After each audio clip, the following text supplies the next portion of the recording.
Abscam, Charles. How are you? Sorry, I was a little far away. That's all right.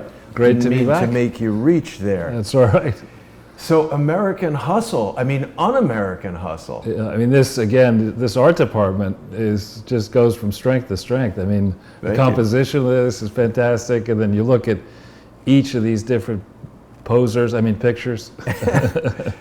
You have the light shining down on the Messiah, Obama. You have that look of, what are you telling me, from Michelle? And then you have Clinton looks a little bit darker than normal. Because what I did is I took the color of Christian Bale's face and applied it to Bill because he looked super pale. Yeah, but in that one, he looks like America's first black president. He's almost as dark as Obama. And then you have Hillary, try to look like a femme fatale when she's just a fatal femme. And then you have the drunk. Yeah, well, his mouth is agape because he can't believe how ineffective he is. Yeah, well, I'll tell you what, Jason, this is going to be an important show today because a lot of information was dumped on us on Friday by the FBI vault.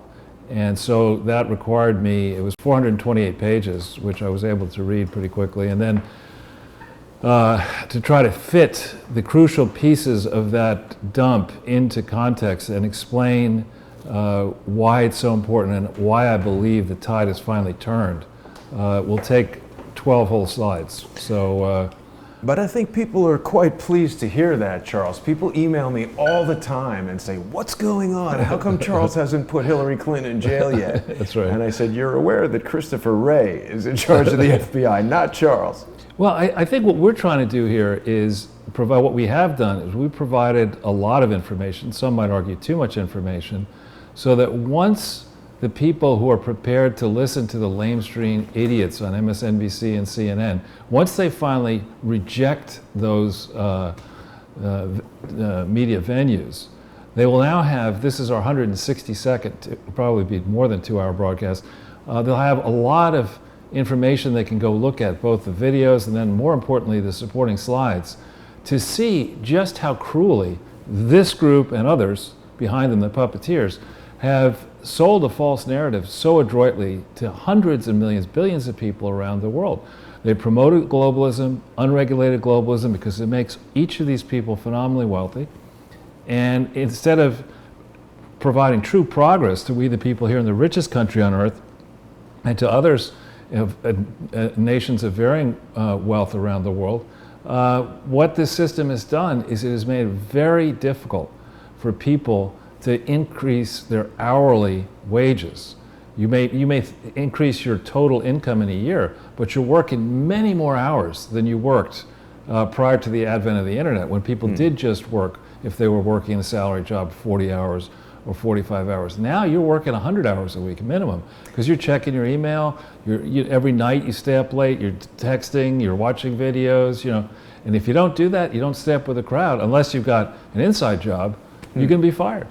The other thing, Charles, that they were talking about at Red Pill Expo that I'm sure you know a lot more about than I do is how inflation has been robbing people's purchasing power. And when the Fed boasts of 2% inflation, you're losing 2 cents per dollar every year. And this guy brought out a sack of pennies, dropped 100 pennies on the stage and said, in 1914, a dollar was worth 100 pennies.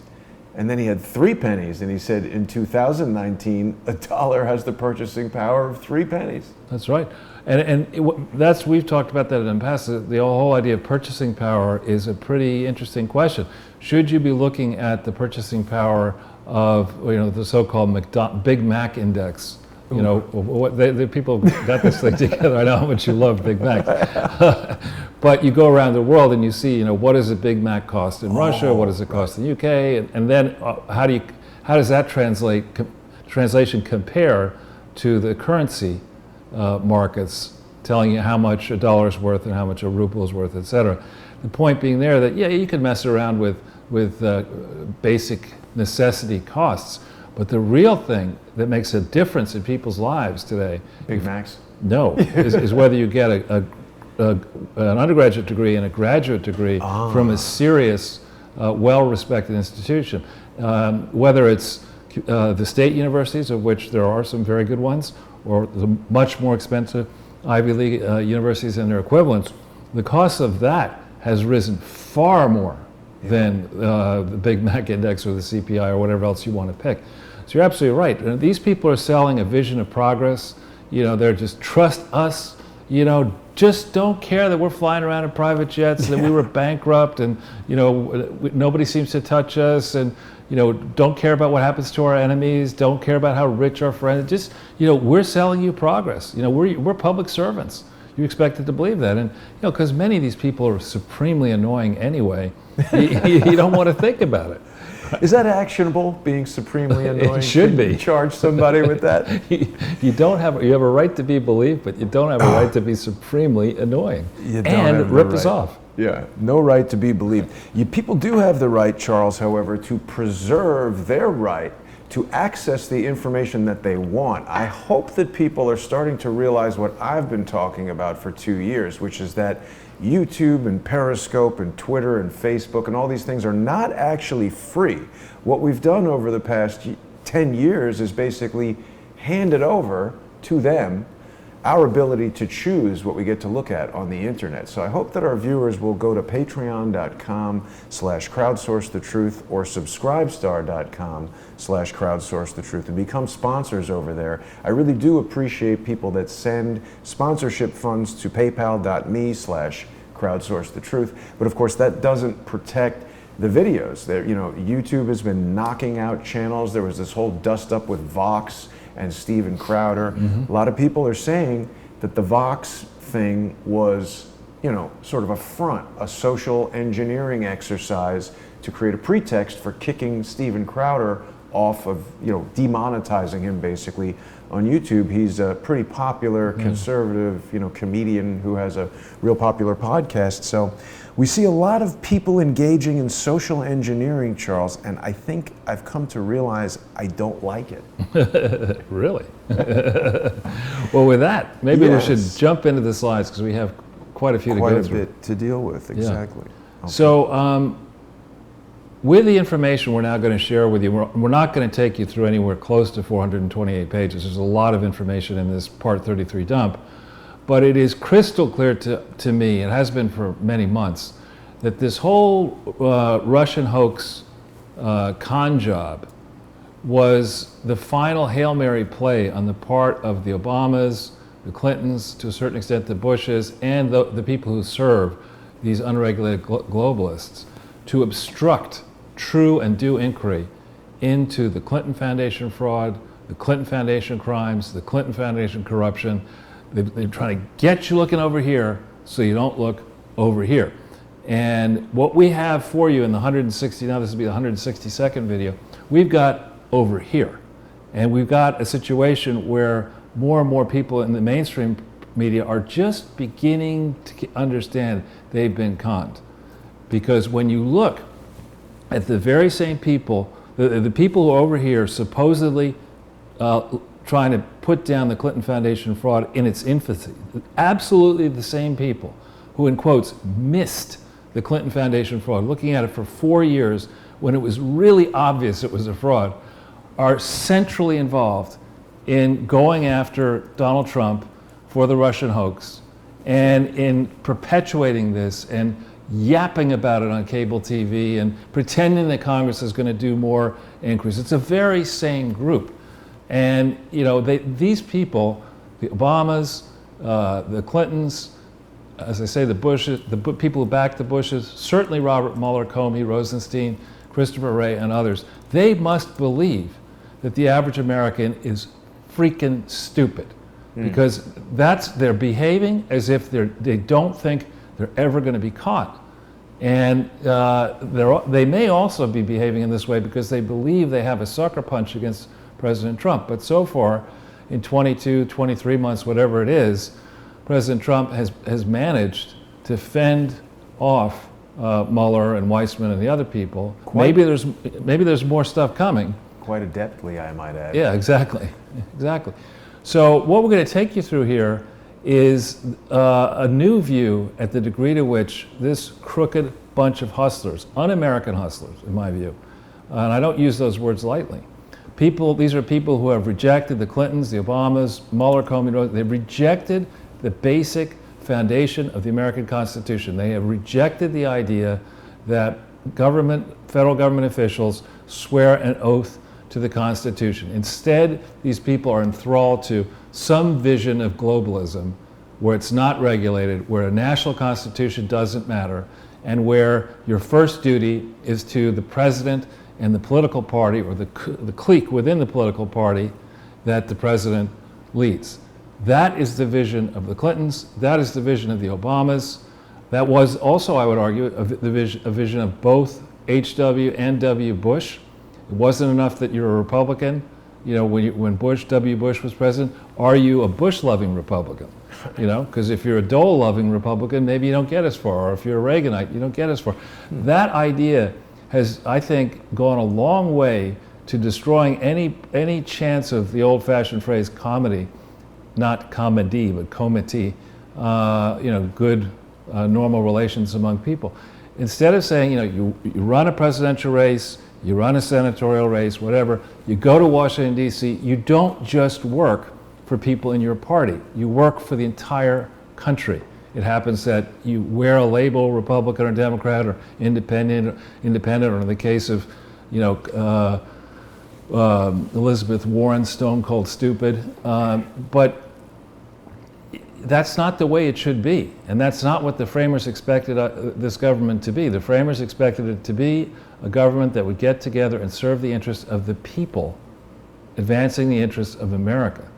And so we're going to now take you through a bunch of information. I propose that we jump to the standard second slide. I notice you're saying, Jason, that the viewership is pretty flat. It actually went down, I think, 28 viewers in the past 28 days. That might be the first time I've seen that. Perhaps that's organic. I don't think so. I think there's some manipulation going on. I'm not certain of that. But. Well, I see in my Twitter feed, I see it's continuing to climb. And so for the new people who are watching this for the first time, it's important that everyone understands this is a different approach. We're not sitting there and saying, you people are too dumb to understand the detail. We'll just tell you what the truth is and you don't have to worry about it. No. What we're trying to do here is we're trying to give you food for thought that you then digest and you then think about and you engage and you tell your friends with reference to evidence. So often when I get into debates with people, which I'm happy to do it if people want to engage on facts. So few people want to do that. Exactly, especially when it comes to the Clinton Foundation and the work that we've done here. So we're trying to arm people in a figurative sense with facts that can be used in debate, useful in education, and frankly, they're damn interesting. The more I get into trying to unscramble this series of mysteries, the more I enjoy it. I mean, as a child and then growing up, I've always enjoyed trying to figure out problems that are worth solving, and then trying to go ahead and solve these problems and putting this thing together piece by piece by piece, week by week, show by show. It's now become apparent to me that governments are about to really make some monumental moves against these fraudsters who operated in plain sight, stealing billions of dollars around the world, pummeling, even killing, or arranging for enemies to be killed.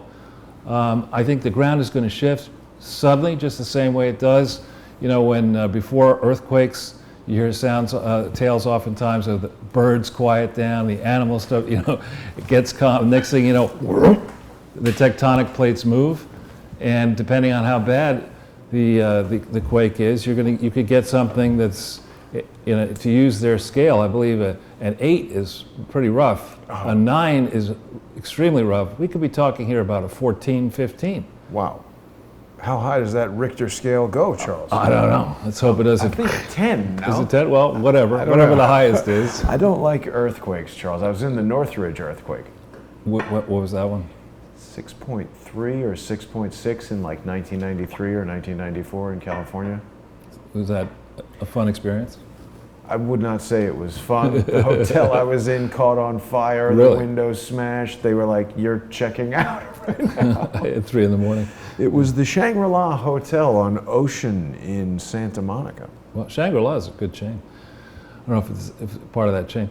But we have done now, this is the 162nd show. I don't know, before the playlist didn't work last week when we tried. Well, there was some sort of like universal Twitter outage That's or YouTube outage last week that also coincided with a bizarre chat attack on the show. So hopefully that doesn't happen again this week. But you're right, Charles, this is the 162nd show, and people, of course, can subscribe to the Jason Goodman channel, to Crowdsource the Truth 2, to Periscope. I would recommend that our viewers subscribe to Periscope so that if there are any problems with YouTube, they can get on there. Of course, people can also subscribe to patreon.com/crowdsourcethetruth or subscribestar.com/crowdsourcethetruth. But the one-stop shop for all the Charles Ortel you can take is this playlist right here on YouTube. So hopefully people will check that out. And on this playlist as well are, in almost every case, particularly in the, let's say 150 out of the 162 shows, there is a drop-down slideshow that you can pull off. Maybe we should just show how to do that for people who are novices. Jason, why don't you explain it? Well, when you click on the video and you're in this screen watching it, just below here is the description, and it's got this little sort of gray type that says show more. So sometimes you might have to click show more, and then you click on the link to the presentation, and it'll download right there on your screen. Thank you, Jason. Yeah. So there's a lot of information here. We're going to try to summarize some of the recent developments. I'm pleased to see this Real Clear Politics story here is highlighting and confirming that Barr is really kicking ass here. Yeah. I mean, he has really made a lot of moves, a lot of effective moves. I think he's been in the, there's no question he's been in this job before, a long time ago under H.W. Bush. So this is his second shot being Attorney General. Probably colleagues of his from the first time at a junior level are still in this Justice Department. It's a sprawling enterprise. I think it has over 100,000 people in it. Wow. Well over 100,000 people. And so he comes to it with deep experience at really the end of his career, with nothing really much. It's not like he's using this as a stepping stone to be the next Supreme Court justice or anything. He's going to right the ship, etch his place in history, and I get a good sense so far that he's somebody we can trust. I know the CIA connections in the past. No, I have to say I've been pleasantly surprised, and we're giving him the benefit of the doubt. I agree with you. He's been very good, and his demeanor is impressive. He's unflappable by these sort of jackasses in Congress and on the news, and he's been, adhering to the law. The other thing that's interesting that just occurred to me when you were talking about how he's closer to the end of his career, he's not jockeying for a partnership at Covington and Burling or something like that. So he's just in there like, you know what? Here it is. That's right. So as we think about what happened last week, what's going to happen next week, a big question that I think is going to come to the fore is just how early did people in the FBI understand that the Steele dossier was a crock of shit? And here's Meadows saying that in 60 days. Now the question is 60 days from when? Some believe that the probe began well before July 2nd or July, in the time frame July 2nd, 3rd, 2016. Some argue that this probe had its origins well earlier than that. And I would suspect right around the time, if not before, July 6, 2015, Team Clinton was thinking through, what do we do if we get if this thing comes to light between now and November election day? What are we going to do to blunt the impact of anyone who might take a hard look at the fraud business that we've been in, at least at federal level, in earnest since October 23rd, 1997. What do we do? What kind of a contingency plan can we have?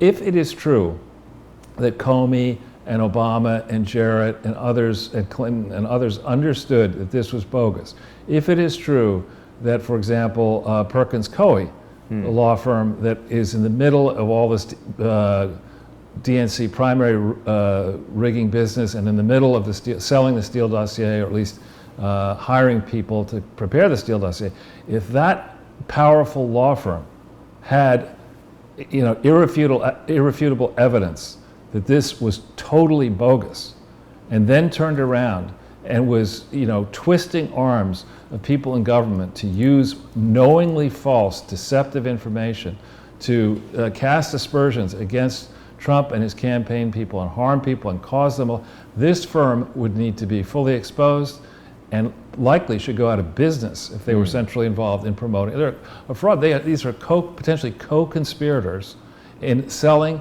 the biggest attempted political fraud in history. Wow.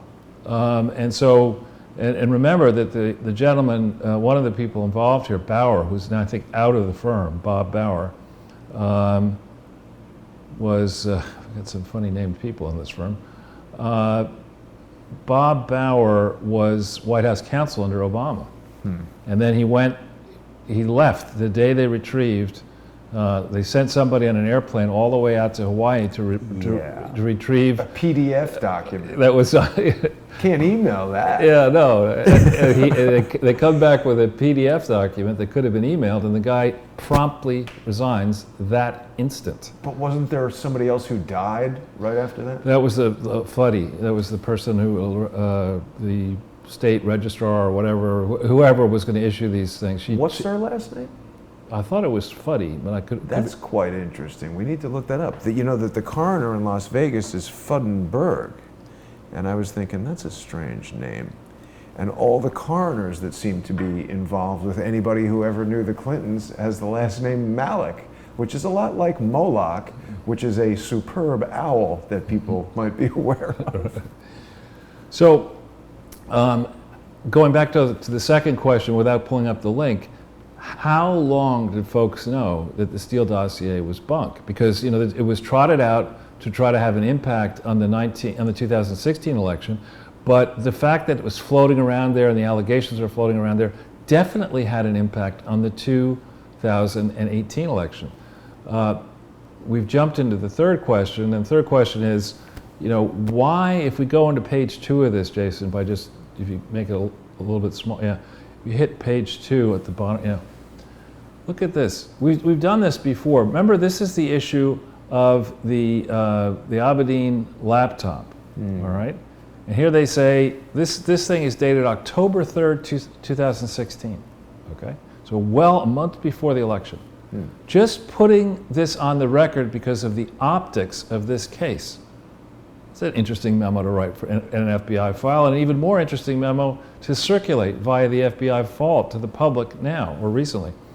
During the course of my review, this is an analyst FBI, I encountered approximately at least 340,000 emails stored on this Abedin laptop jointly owned by Anthony Weiner. A significant number of these 340,000 emails appeared to be between Huma Abedin and Hillary Clinton. The latter, who appears to have used a number of different email addresses. Now, if we could stop with that thought for a second, we only know of 2 email addresses that Hillary Clinton used. Why would this FBI agent say a number of? You'd say 2. 2 is a number. But you wouldn't say it, I would, right? No. So I bet agree. you it's more than 2. I agree. And also I find it interesting that he's talking about 340,000 emails when we've been hearing for so long 33,000 emails, which I contend is a steganographic message to someone that, don't worry, we got this under control. 33, there it is. Yeah. Well, then go on. I did not review content of these emails. So you're saying there, October, whatever, 2016, there's this election coming up. You've got all kinds of concerns about this ridiculous toilet bowl server system and this emails and BleachBit devices. Now you get 340,000 emails, a lot of time before the election. You're not going to read them? Well, no point in reading them. We've got to go to lunch. It's the same team. The Russians come in and they say, Tsarnaev brothers, we can tell you they're trouble. So what does Mueller do? I mean, it's really making a mockery. I mean, by letting this type of evidence stay in the public domain, you're undercutting the credibility, the fearsome, the theory that the FBI is fearsome. I would have thought that whoever got 340,000 emails in which it says a significant number, I don't think that means 14 out of 340,000. It probably means like every other one. Something thousand. Yeah, and we've been, Hillary Clinton has effectively walked out the front and back door of her office every day over the course of 4 years as Secretary of State, stealing public records, State Department records, presidential records in many cases, that maybe copies should have gone in Barack Obama's fictitious library. I thought you were going to say Sandy Berger's pants. Yeah, I know he was big, but I don't think he could take that many emails in his pants. Anyway, so here you've people with a hue and cry trying to find these missing emails. What do they mean? What do they mean? Could they involve corruption in the State Department? Could they involve corruption in the Clinton Foundation? Could they involve fraud and other things? And here they're given to you right before the election, and you're like, I'm not going to look at those. And the Southern District of New York, it says, is comfortable with me continuing my review as I have, which is to not read any emails to and from Anthony Weiner, to which his wife or a possible attorney is a party. I mean, this is comical that they would have, it's sad actually, that they would have reached this determination, especially when you contrast it with, let's talk about, I'm no fan of Mr. Cohen's, but in Cohen's case, they go in and they say, you know what? Cohen is Trump's lawyer. What we're going to do is we're just going to bust down every part of his operation, take all of his shit, read everything, throw the guy in jail. With Cohen, that's what you do. With Clinton, we abundance of caution. Yeah, it's like this. Whoever this person is wants to remain alive. Is what she's basically saying. I mean, this to me is different people have different levels of boiling points. Mine is very high. And when you pass it, watch out. And you've passed it here. This is not remotely fair. This is, if you want to behave this way in some small town in South Dakota, it's a pity that you would behave this way, but at least you're just in a small town in South Dakota, not affecting potentially the lives of everybody on the planet. But for these interlopers to come from out of the swamp in Arkansas into a bigger swamp in New York and live in New York and Washington, D.C., and corrupt the system this way for this long is not acceptable to me. It should not be acceptable to you. We cannot let this precedent stand. And there's enough information in here for me to be 100% certain, or as near to 100% certain as you can be, that the Clinton Foundation has always been a fraud. It was set up to be a slush fund. It operated as a slush fund, and anybody who is defending the Clinton Foundation at this stage is profiting from the slush fund or has profited from the slush fund in the past. And it should be a very simple matter now, with the weight of public opinion shifting well away from the Clintons and away from the Obamas towards Donald Trump and the success that he has managed to get done in the brief time that he's been in office. We need to crush this criminal conspiracy. We need to expose it. It needs to be crushed. It needs to be shown into sunlight so that people can understand what these people were up to. Now, I wrote this piece, and I'm a shameless self-promotion, but if we go down a little bit here, I wrote this piece on March 4th, 2015. They look stunned. Right? And that's before I wrote the piece about the Clinton Foundation. But this is just when it became apparent how risky was the way in which Hillary and her team operated the emails and the communications surrounding the State Department. And again, I do not believe that if Donald Trump had said, you know what, in between the time he won the election and the time he was inaugurated, all government records are going to be stored at Trump Tower. I have a feeling that a few people might say, yeah, it's not going to happen. What would Rachel Maddow say? Oh, what? Sorry, I don't mean to derail, but Don Lemon we have to talk about. We'll talk about that, yeah. But so, I mean, when you go back and you look at this, what really got me going on it is that somebody above the level of Hillary Clinton had to approve this decision to pass all of the emails, all the government communications via unsecure devices over unsecure servers in unsecure locations with unvetted people living in them. Somebody had to think about that. And somebody had to let it operate, not just when Hillary shows up February 1st, 2009, but all the way through while she was Secretary of State to February 1st, 2013, and then afterwards through December 5th, 2014, when Kendall, on behalf of his client, Hillary, provides what are supposed to be all the work-related emails. And how come nobody in that process said, now wait a minute, Hillary has left, she had very high clearance, who exactly screened the contents of the email to decide what was personal, what was professional, and what was government record? And what did each of those people who were doing the screening prior to depositing the emails back on December 5th, 2014, what were their security clearances? Did David Kendall have a security clearance high enough to read the information that was on his client's laptop? I doubt it. Doesn't he have no security clearance? I wouldn't think he would. Just a lawyer. I mean, unless he runs the entire world, I just don't understand how he or the minions who were working with him, including, Cheryl Mills and others, why did they have security clearances high enough after February 1st, 2013, when Hillary left, to be reading all this stuff in the first place? And how come nobody didn't raise a hue and a cry and say, wait a minute, Kerry rolls in there, and I guess he was too busy windsurfing to do any work, but he rolls in, he's like, where are Hillary Clinton's emails? Nobody had. Was there an Inspector General of the State Department? No. Is there any money missing from embassies around the world? Yes. And nothing was done about it. It's like, what the hell? Out of an abundance of caution, nothing was done. Right. So that gets us to the big bomb that normally we don't do it this way, but the big bomb that was set off here is something that is too long to go through in just a 2-hour presentation, but it is part 33 here. Of 33. The most delicious part. Yeah, and if we look at it... Now, wait a minute, why isn't it... Oh, I got to click this. Yeah. And I think if you pull it up on the lower left... Yeah. You got it twice, I think. Yeah. But if you pull it up to page 338...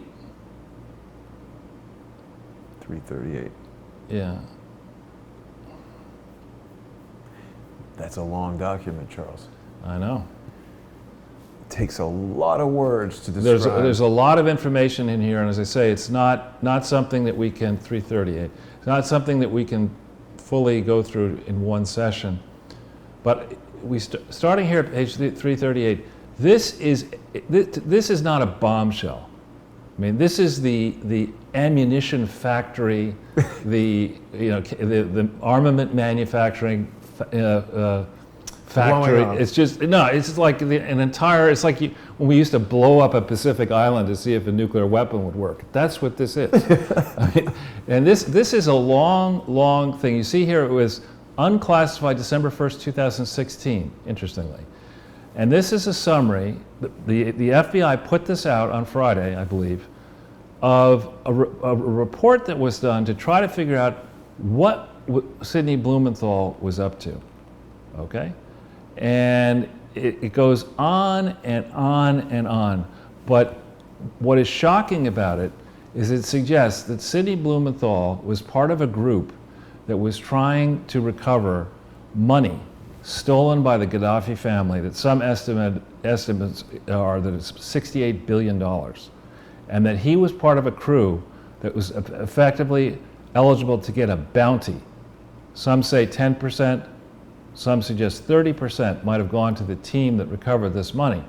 And that the way you would recover this money is the bounty hunter, Blumenthal, would need access to information that Hillary Clinton could provide in her official capacity as Secretary of State. So the suggestion here, and remember, the Sidney Blumenthal was persona non grata by the Obamas, right? He had really pissed them off. He was, because of all that stuff with the African clothing and well, more than that, the birth certificate came from Blumenthal. and all this kind of stuff. So he was not supposed to be anywhere near this. And here, what are in these emails, they recover Hillary. We'll get to that in a second. They recover all of Hillary Clinton's emails were recovered. This is news to me. I didn't know this, that they actually had them all. But this thing goes through in long depth about the economic motive that Blumenthal had. If you were to get, let's say, $30 billion, and let's say only 10% of that by way of, that's $3 billion. That's quite a bit. And I don't think the Clintons would say, "Oh, Sidney, you're so nice. You take the $3 billion for yourself." I'm quite sure a deal would be that Sidney would have to give money back to the Clintons. And this kind of an operation where you began, when you go through this, it began early in 2012, before the dread events of Benghazi on September 11th, 2012. So we've had so many different people trying to say, "Oh, Benghazi, you don't want to go there. You know, emails, you don't want to go there. Clinton Foundation, you don't want to go there." And when, do it to me once, and I might say, "Yeah, I don't want to go there." But when you do it 3 separate times, for 3 separate reasons of like, I'm going there, I'm living there, I'm going to find out what the hell is in there, and I'm going to fully expose it. So to me, this is really fascinating. I don't know, if I just saw this on the internet, not on an FBI vault file site, I would say, well, I really want to check this a little bit more. But the fact that this would have been put out on Friday by the FBI suggests to me that there is meat on this bone. And this is perfect if we just scroll slowly from 338 for like 30 pages, you'll see what I'm talking about. It goes on and on and on. There's a lot to this, this report. I don't know if this is something that Peter Smith was involved with. You can see here, Clinton email investigation. This is a firm, independent firm, that went ahead and looked into this. You see on the lower right page, it has a page number, HRC 1821. And over the course of this investigation, we've seen that there's, I don't know if that's a Bates stamp number or akin to a Bates stamp number. Each piece of evidence has a number like that, and oftentimes they're out of order. So this could be something that is only now coming out, that has been held back. We need to put this all back into the proper order. But this goes through and it says, look, we've gone through, we've found a lot of stuff having to do with Blumenthal. We found classified information on Hillary Clinton's server. We found, remember, we always heard from Hillary and her minions that nobody was harmed by this. This was... By what? By the secret email server. Nobody was What harmed. about Gaddafi? Yeah, Gaddafi was, well... He liked it. But in addition, what you get in the minutiae here, one of the stories which I'll just summarize, and by the way, this search was done in 30 days for $33,000. So why do we have an FBI? What? That's what it says. The study, a worldwide search, was done in less than 30 days, and the cost is approximately $33,000. Come on. So how, well, but the point is, what was Mueller doing for $35 million if in less than 30 days for 33, and also 33,000? That's what I mean. How could it just be happening like that? Well, the other thing I wanted to ask you, Charles, is that do we know if that's true, that Gaddafi stole the money, or is it just It's money highly that he had, likely that he stole it? that's just the way those parts of the world work. I mean, it's just when you have vast wealth and you have a dictator and you have people who are under the thumb of the dictator, but the thought occurs to you to have if you're heterosexual, to have an all-female Praetorian Guard of 60 beautiful women, a whole bunch of locks on the doors.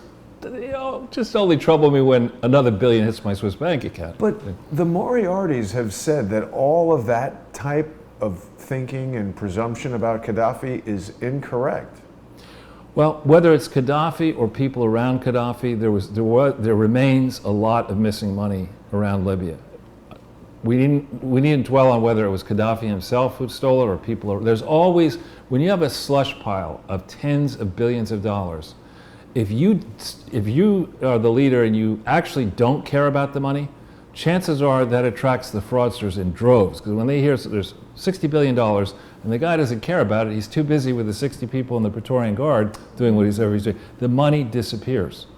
I just feel like I'm not sure if I trust Sidney Blumenthal more or less than I trust Gaddafi. And he's like, yeah, he stole it. We're going to recover it. Let's kill him and recover the stolen money. That could be true too. Yeah, you know. But so if we further go down this page though for a second, it gets into they get into some specific emails, and they get into specific instances where one of the things that this lacks, shall we say, handling of essential top secret information included a list of people who were collaborating with us in Afghanistan. And this memo suggests that those people were executed following people hacking in and getting this names. list. Yeah. Whoa. Right, and so this is really something that I commend for people to read in great depth. I've read it only once. I want to read it again. We'll talk more about it next week.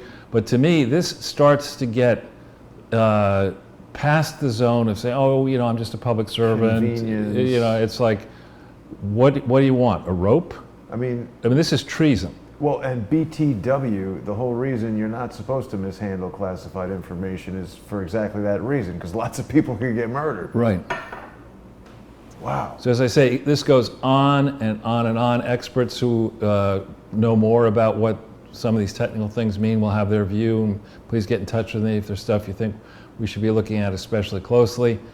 But this is just part of the 428-page dump. So with that, we can probably go back in, because there's even more detail I want to get to. Sure.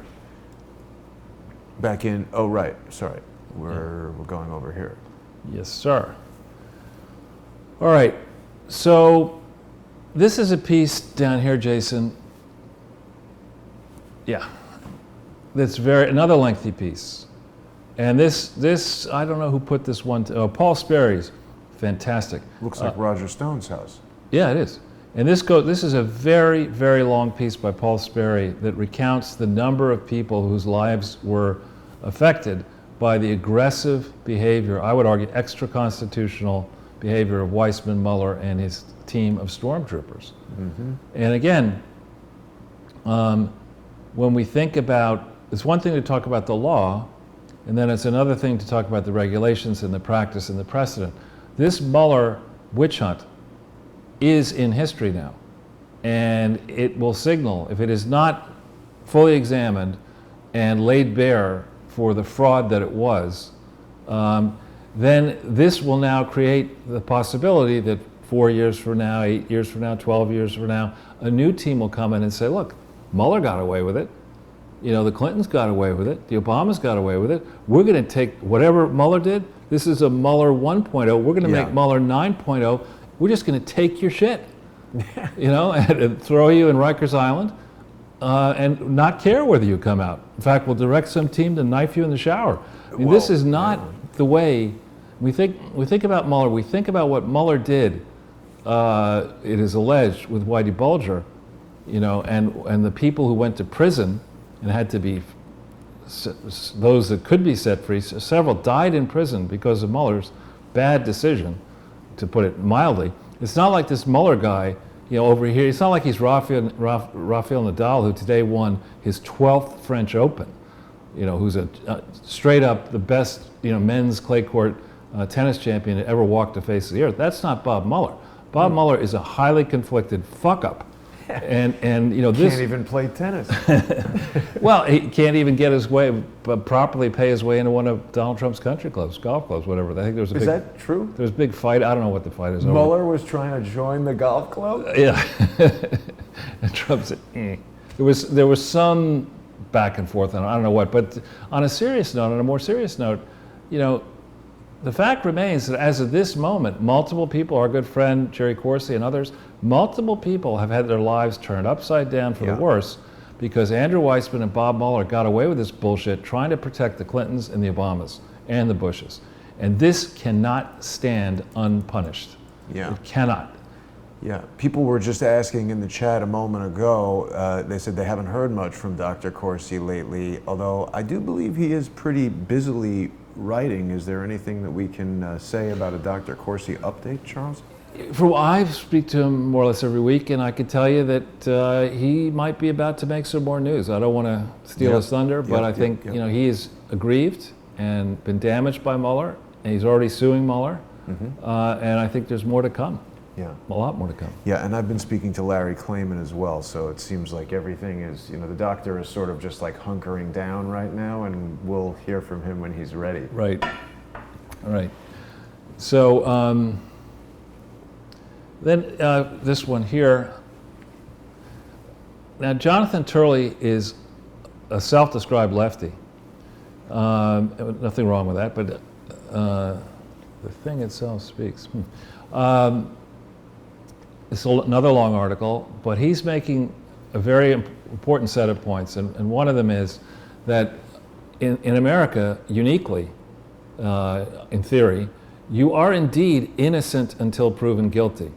The government can make allegations in a complaint, but it's got to prove those allegations. And people are, we're gullible. We will believe government.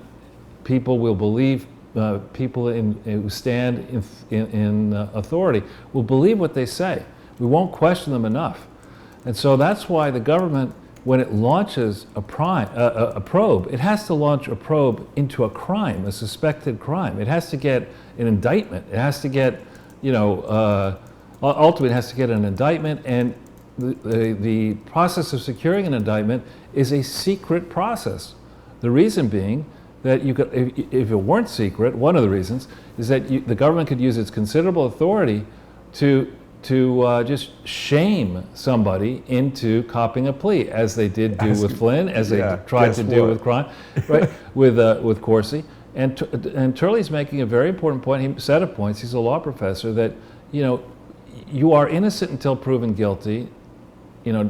Adam Schiff, Nancy Pelosi, Jake Tapper, they don't amend the Constitution because they control the airwaves or they get on the airwaves. But they did, kind of. They did, I'm saying, and that's why the precedent needs to be exposed, and it needs to be, important lessons need to be taught here, that this is absolutely wrong. People have been harmed. The people who have been harmed need to sue. There need to be, textbooks written about this, and the law needs to be taught properly in this country. And the people who've been doing this and who continue to do it, like Shifty Adam Schiff, Gerald the Idiot Nadler, these people, they need to have their asses handed to them. They need to be voted out of office. They need to be then indicted, prosecuted. The media people and the social media people, especially in Facebook, Twitter, and Google and elsewhere, shame on them for manipulating public opinion to even suggest that Trump is guilty because Mueller didn't exonerate him. I mean, that is just like the most dumbest thing ever. It's not as bad. Well, AOC is worse, I think, at places. But second dumbest thing ever. It's a $93 trillion dumb plan. But anyway, this is an important point. Now, on the question also of China, which keeps coming up now, under Clinton, people forget that that Clintons have long, this is a Dick Morris piece, have long made a lot of money from the Chinese, either by doing favors for the Chinese and getting campaign contributions or actual cash by way of speaking fees and other business deals. Nice picture of Hillary. I was going to say, look at it. She's like, money. Looks like, it's a bit like Bob Barr's evil sister. And speaking, on the one hand, Hillary's youngest brother, did die. But this article makes the point that the youngest brother was very much involved as a bag man for Huawei. What? Yeah, this was a story. How did he die? He died... choked on a cell phone? I don't know. But he died Friday night. Fell on a baseball bat 25 times? No, I don't think so. But he did die. Sorry. Yeah.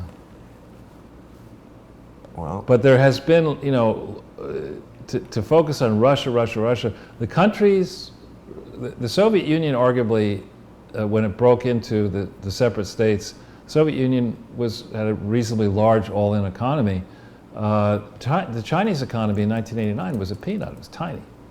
And under H.W. Bush and Clinton and elsewhere, look what China is today, at least on paper. It's a gigantic $5 trillion, or $4.5 trillion internal consumption market, a $5 trillion investment market.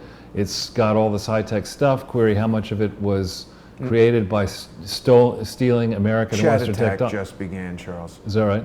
Yeah, let me see if I can do something about it. See, this is not cool. Let's try to get ahead of it. Is it 33 minutes in? Interesting question. No, but it was last time, and we're going to get rid of these guys here. Sorry, please carry on. Is there any way we could go back to the Yes, sorry. slide? Very Great. good. So while you're dealing with that for a second, I can talk without looking at a link. Moriarty's are just texting me saying what you've said about Gaddafi is not correct. He didn't steal the money. Well, somebody stole the money. There's a lot of money that went missing. Yeah. All right.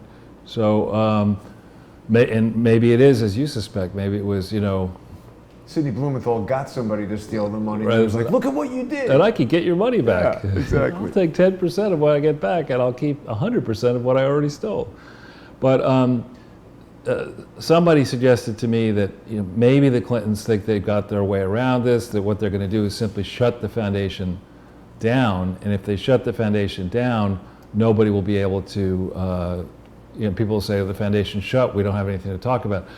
That's not the way it Those works. crimes are in the past. That's right. Why should we live in the past, Charles? We want to go to the future. Yeah. Well, do so crimes next week. The problem is, with that line of thinking, the way I would look at it is the activities of the Clinton crime syndicate in supposed charities have, in my mind, given rise to multi-billion-dollar tax obligations. Then you have penalties and interest, and if it were deemed to be a RICO exercise, you'd have maybe tens of billions of dollars that the U.S. and other governments would be owed. You don't walk your way out of that kind of liability by saying, I shut the foundation down. The liability is personal. Yeah. Right? You're going to make the argument, as the government, you would make the argument that there never really was a foundation here. These were a bunch of people who pretended to stand in the shoes of a foundation, who got some dumb schmucks to say they were trustees, but they were pulling the strings all along. This is personal income. They should have paid personal and corporate income taxes. They used a whole bunch of incoming donor money for purposes that were never authorized.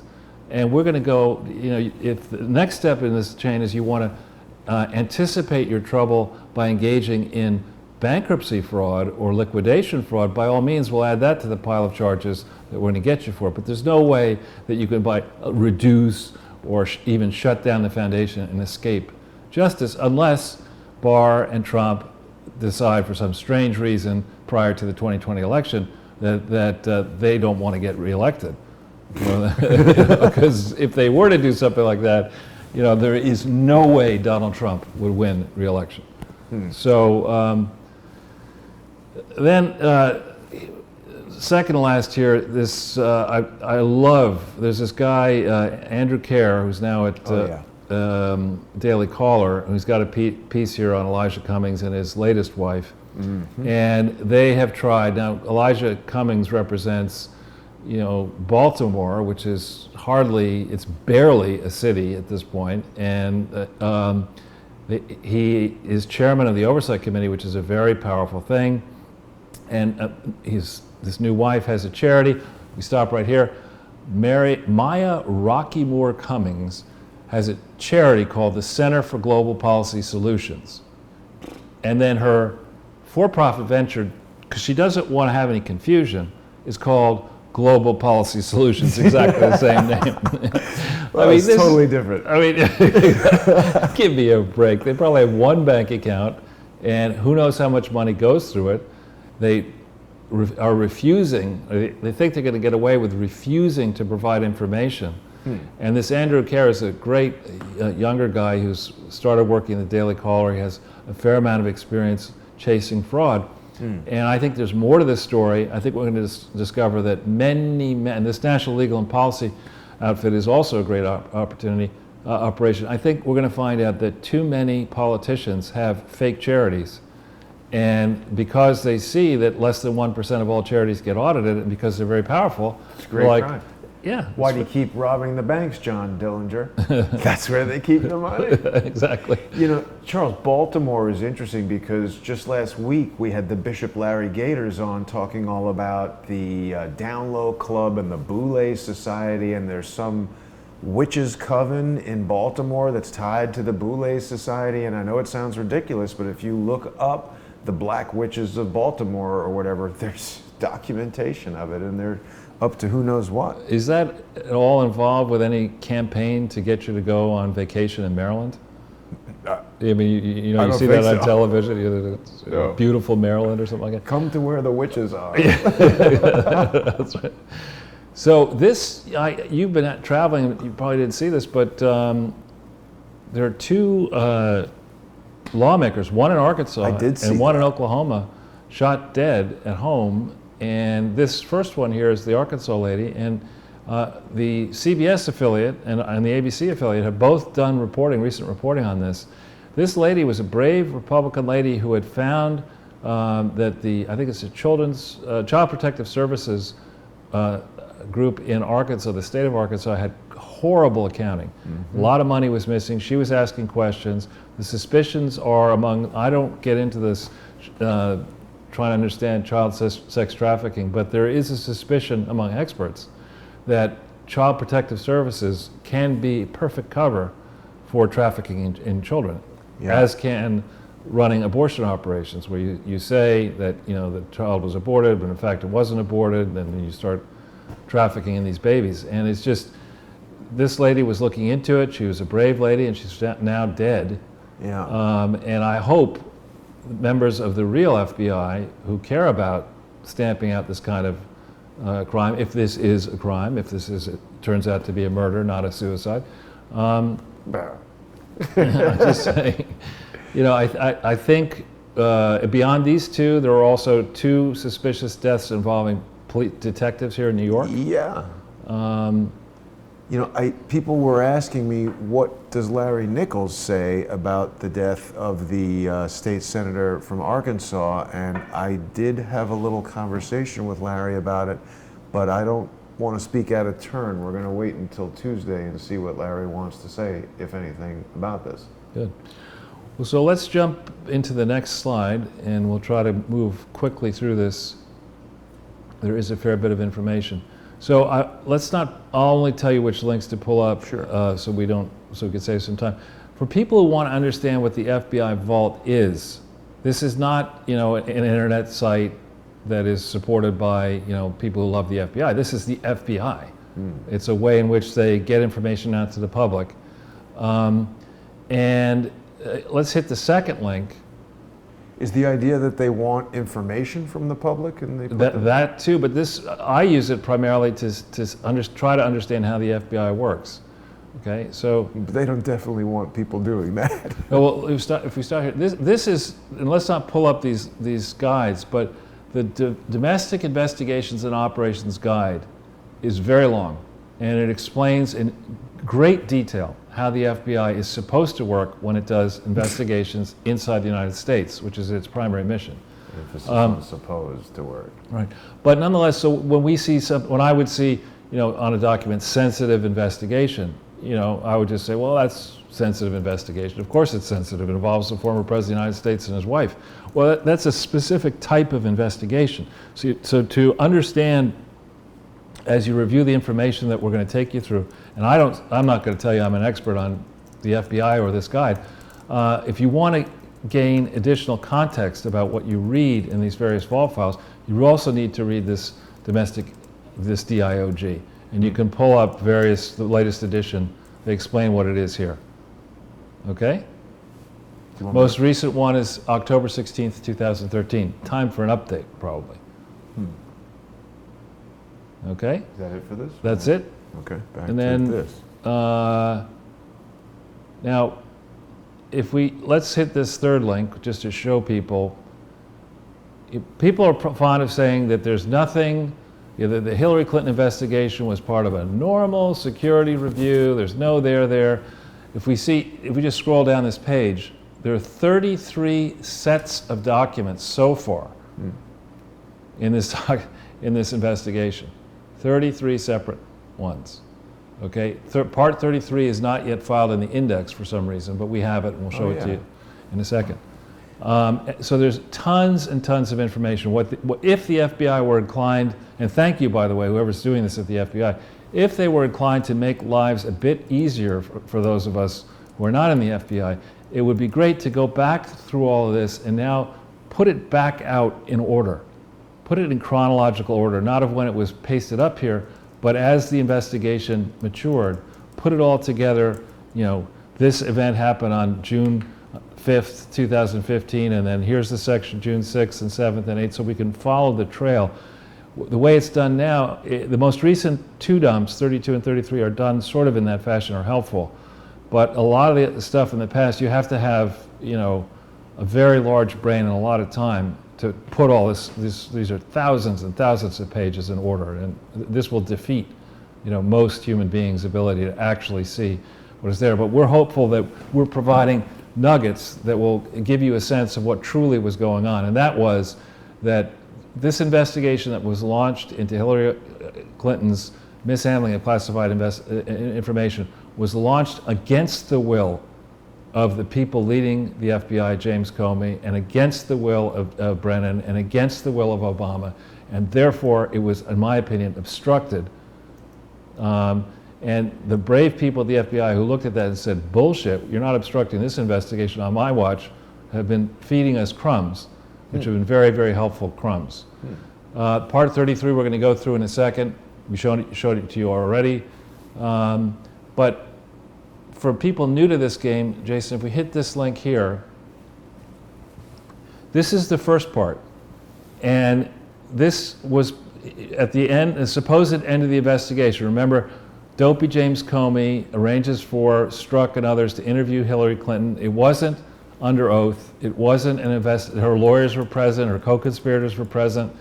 July 2nd, and then Dopey James gets up July 5th and basically attempts to exonerate Hillary Clinton and falls flat on his face. This is a summary of the investigation. It runs, I think, if we go down to the bottom, I think it's 47 pages. Yeah, 47 pages. And I think roughly 32 pages are, you see here, this is declassified. This was originally slated to be declassified on December 31st. 2041. In other words, like to make sure when everyone's long dead, you can look at this, right? But then, and I don't know if that was the decision to do that on August 18th, 2016. Wow. And the reason 1.4 cc. That's Clinton. That's right. Chelsea Clinton will be president by then. Anyway, but anyway. AOC could be president by then. Could you imagine Christmas or New Year's Eve 2041 and AOC is like, hey, wait a minute, the Clintons stole a bunch of money. That's right. But this document is about 32 pages of summary and 15 pages or redacted of footnotes. So I'd love to see this part one in its entirety, not issued the way it was issued.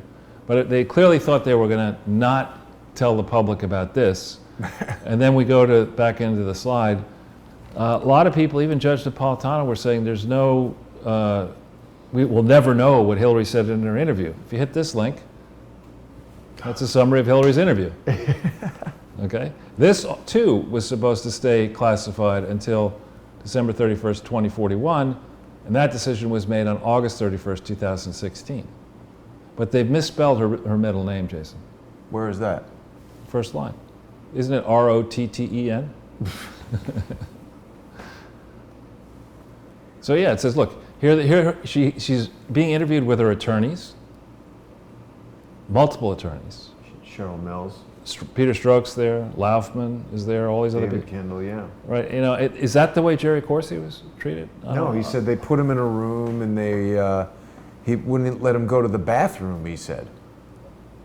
Yeah, so, I mean, this dual system of justice, I think what was going on here is that, you know, the team participating in this was 100% certain. They had the scoop, they knew that Hillary was going to be president. And they had, reluctantly or not, said, since she's going to be president, We know what kind of a vindictive person she is. We definitely don't want to be on her wrong side. So we'll sign up to be on the, to shred the Constitution with her, and let's hope she wins. I'm sure they had no doubt. Right. They were measuring the drapes. Right. They were deciding, which military jets they could steal and sell on the black market. I mean, it's just... Anyway, so here there is a summary. You can see it for yourself. Who's stealing military jets? I'm just making that up. Oh. Now, with that in mind, here's, if you...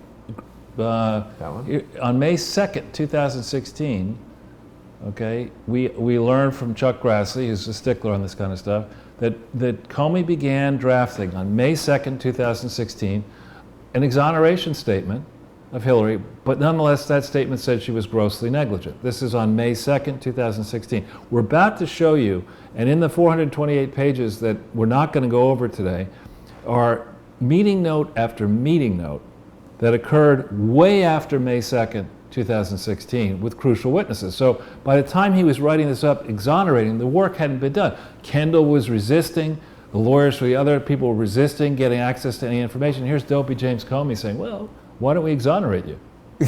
So that was May 2nd. And then what was the date that they decided to declassify it in 2014? September? No, what are you talking about? This FBI document we were just looking at was scheduled to be...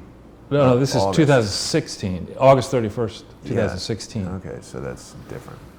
So way before real crucial witnesses and information is reviewed, Comey's already saying, slam dunk. Why don't we get somebody to go over to London and put a piss dossier together on Trump? I mean, it's just, right? Anybody available for that? Yeah, exactly. May's a good time, right? It's lovely in London in May. Yeah.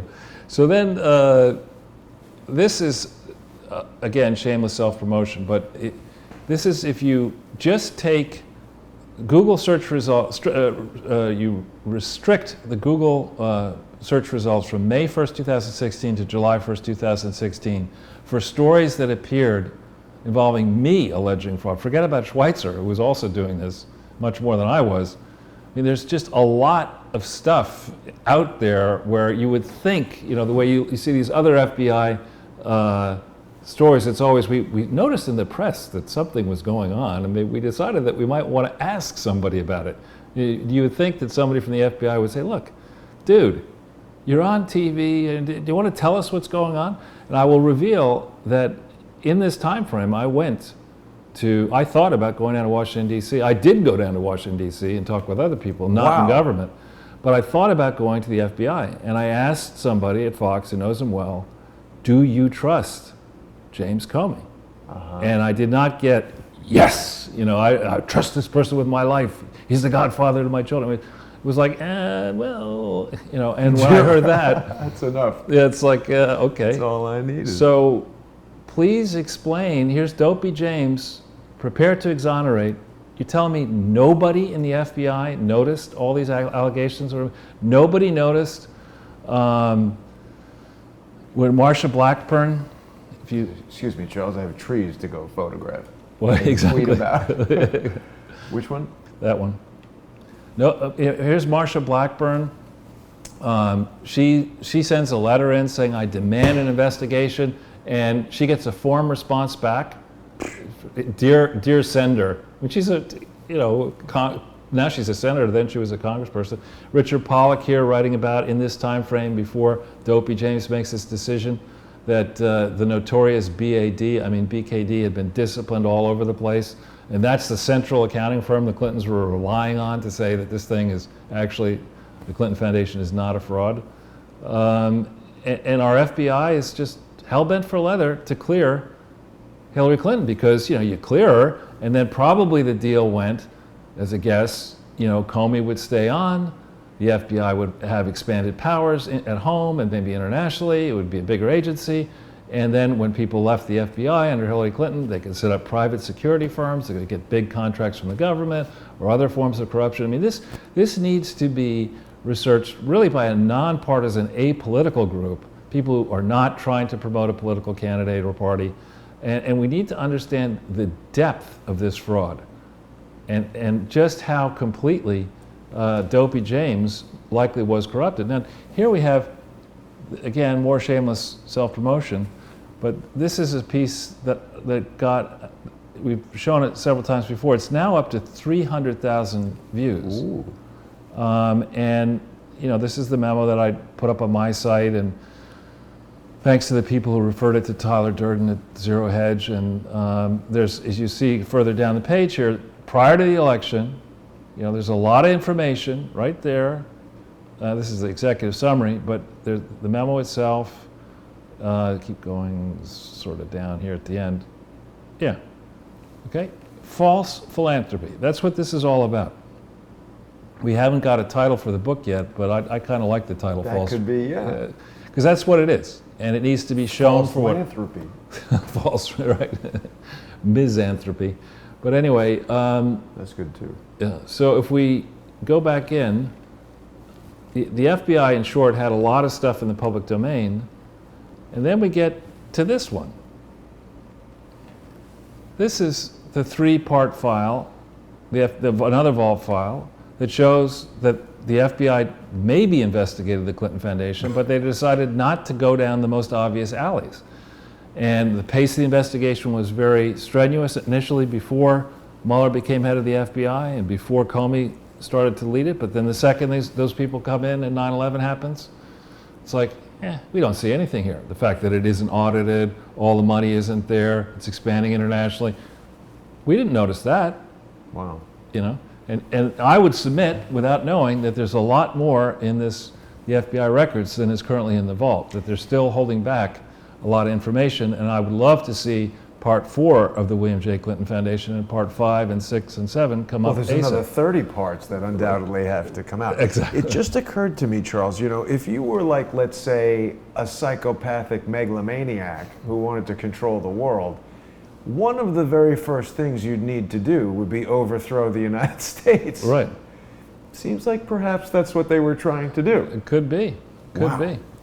So if we go now to the next page, this begins to get into what I consider to be stunning. So that other stuff wasn't. I'm just even more. So here we have, Jason, if you hit here, this is what you get when you look at the number of hits on it, though. 1.5 million hits for just doing Mrs. Bill, right? And wow. But there are other Mrs. Bills. If we play that, will people be able to hear it? Yeah. We got to convince the animating department to get back to work. This is what you get when you look at the number of hits on it. 1.5 million hits. Emails to John Podesta. Is this the Chappaqua Data Center? Where's Brian Pagliano? You've got mail. Maybe it's from Puma Abedin. Oh no, it's from Trey Gowdy. We had 2 here. The ARB nor the previous congressional investigations had access to your emails, did they? Didn't you already turn over all those emails? I don't know what you're referring to. Maybe you better clean it with this.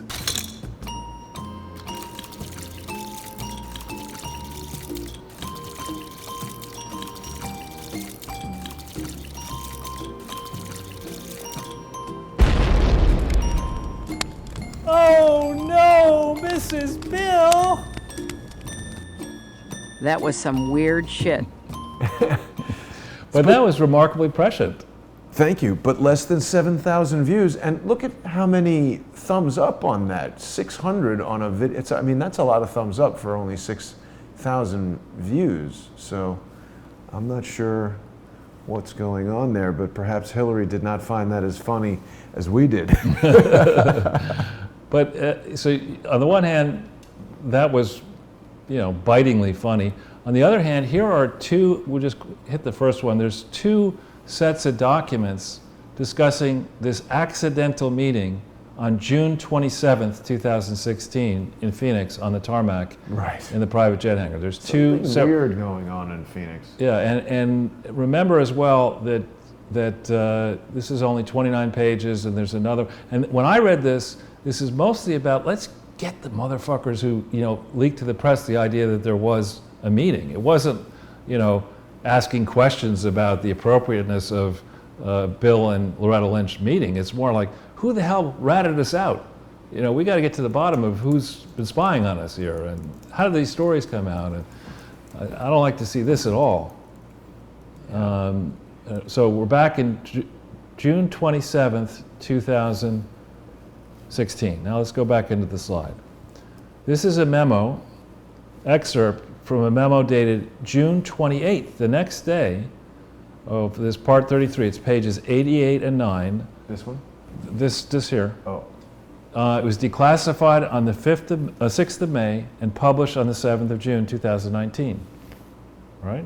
Mm-hmm. This documents details related to the investigation's inability to acquire 19 electronic devices potentially utilized to access these 2 accounts. Okay? By the day after they meet in Phoenix, the elements in the FBI are saying, wait a minute, we never found 19 devices that could have been using these email addresses. And these are only 2. I think they on purpose restricted the number of email accounts. I would not at all be surprised if there's a complete, dopey email account address. Maybe it's Hillary Clinton's first pet's name or something. They pick up some crazy thing. It's not as obvious as HDR22 or HROD17, where there's a lot more of it. And remember, we have Suzanne Summers, or didn't they have that? Debbie Reynolds or whatever? Diane Reynolds. Yeah. Right? So, my question at the bottom is, when did Loretta Lynch sign up for the Hillary Bill Clinton crime syndicate approach, which is you lie under oath, you're the Attorney General, and you just bold-faced lie to investigators, you bold-faced lie to the public, to Congress, to the Senate, and then you obstruct justice. That's the Clinton model. That's what Bill got his law license pulled for doing. Hillary got her election as president pulled, I think, by the public and by the powers that be for lying under oath and obstructing justice and being so arrogant and stupid about it that she thought she should just bull her way through it. But here we have Comey writing a letter exonerating Hillary on May 2nd, but somebody else saying by June 28th, we couldn't get 19 crucial electronic devices. They're at Andre Taggart's house. Exactly. Let me go to the next page. Okay, a couple pages later, here we learn in March, after the Hillary Clinton HDR22 email address was revealed.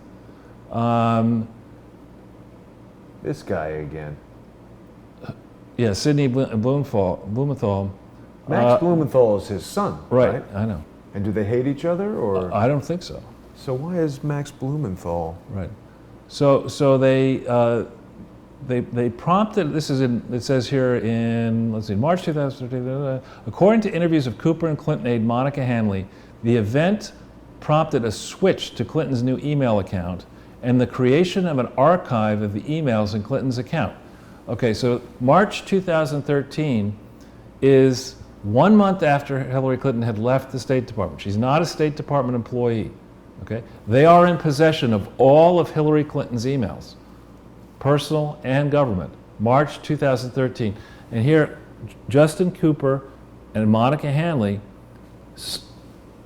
take emails out of one place and put them in another place, creating an archive of, quote, all of her emails, March 2013. And nobody in the FBI, they knew this, right? This is from a memo dated June 28, 2016, before clearing Hillary Clinton. And nobody said, now wait a minute, Monica Hanley had all of this information, some of which could have been classified. That sounds to be like mishandling classified information. Who is Monica Hanley? Well, she's an aide to Hillary Clinton. Just some person they hired. Yeah. And I don't know, I doubt she had a top security clearance. Here is 18 U.S.C. Code 1294, unauthorized removal and retention of classified documents or materials. It's just lifted from the statute. There you have it. Okay? Sounds to me like Monica Hanley, at the very least, is guilty of mishandling classified information. And this is an internal memo from the FBI saying they knew June 28th this was the case. And Dopey James says, oh, let's just, we'll have Peter Strzok, no bias there, have him interview, not under oath, Hillary Clinton, and then we'll just clear her on the 5th. Where's the door kick in from Anna Hanley? There isn't. And so, we ask the questions we've been asking here over and over again. Who authorized this toilet bowl storage system? Who authorized it and reauthorized it? Okay? Hillary. And who had these security clearances? How did Hillary retain a security clearance? What about Brennan? Well, yeah, but just narrowly on this one, all these people who have access, these are private servers in homes owned by the Clintons, or the people who clean the homes and cook for them and work there, and visitors, and all these foreign dignitaries that go through these different homes at parties, get drunk and whatever. I mean, who was watching this? We're told in this Part 33 that Hillary is, quote, a paper person, not an electronic person. So she wanted all of her emails printed out. Right. Don't tell, and I know people like that, older people. Yeah. Just don't want to. It's tougher to read from a page. Yeah, you could take out your magnifying glass and you can actually read. But so don't tell me that with all this stuff electronically on computer terminals that were not secure in their various houses, don't tell me, don't even try to tell me that Hillary Clinton didn't have this information printed out outside of a SCIF. And I doubt that they maintained a SCIF, and I wonder why a former president, former Secretary of State should be allowed to maintain a SCIF on private property. Right. So here they have this stuff, it's out there. This Romanian guy supposedly and other people are just, somehow they managed to penetrate it. We don't know the whole story yet on how many different people may have gotten this information. But don't try to tell me that this is correct. This is ridiculous. And the FBI convenient. had to know it was ridiculous. Yeah. So we then go to the next page. All right, this document is dated May 6th of this year. It was declassified 2 days later, May 8th, and it was published on Friday. And it said, and I say at the top, rats remain inside the FBI. And I ask, why do we trust Director Wray? This is a memo that says to document, written on the 6th of May, missing item. Okay? On or about the 4th of February 2019, special agents, names redacted, attempted to locate a missing receipt from Williams and Connolly. They looked everywhere and they couldn't find it. As such, we consider it missing. Why is it missing? Why is anything missing on something this sensitive in February through May 2019 under the watch of Christopher Wray, who so arrogantly appears before Congress, acting as if there's, everything's fine, and if you ask questions, you're an idiot. Everything is not fine. Okay, we have clear evidence. We have no evidence of Russian collusion with Americans. We have abundant evidence of Clinton and Obama conspiracy to just bypass the primary process, bypass the general election, and then when the general election doesn't go the way they want, overturn the results of a consequential election. And Christopher Wray's just behaving as if, g'day mate, how's it going? Don't soil the brand, is what he says. But you presume that we trust Christopher Wray. I don't trust I'm just saying the royal we. Why do we and the people who are watching Crowdsource the Truth, why do we trust this guy? I certainly don't trust him. No, definitely not. And, we might, a brief plug for Sidney Powell's book. Christopher Wray seemed kind of buddy-buddy with Barr at that press conference at the FBI graduation the other day. Did you see that?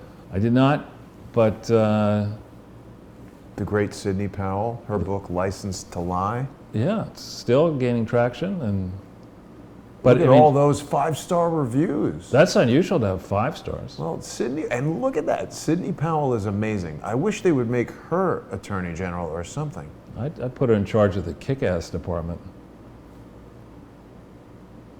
Look at that. And that's unlike Hillary Clinton's, where all the reviews you read are 1 star and bad, and then it's 5 stars up here. This is legit. Yeah. All right. Good. So a few more pages. Well, before we jump from this, it's clear to me that this long-running conspiracy did not happen just by crooked government people. You have crooked people in the private sector, lawyers, accountants, consultants, bankers, investment advisors, and all of them feed off this system of getting, on the one hand, Williams and Connolly, they have this super lawyer who's also a literary agent type. Yeah. And he gets the Bush's contracts, the Obama's contracts, the Clinton's contracts. You want to get your contract, you kind of give Williams and Connolly some business and you give them a pass, and the basic economics of getting Bob Barnett to work for you is that you actually pay a smaller commission than you would to a real literary agent. That's the way he sells it. That he'll charge you $500,000 and you'll get problems go away. Yeah, exactly.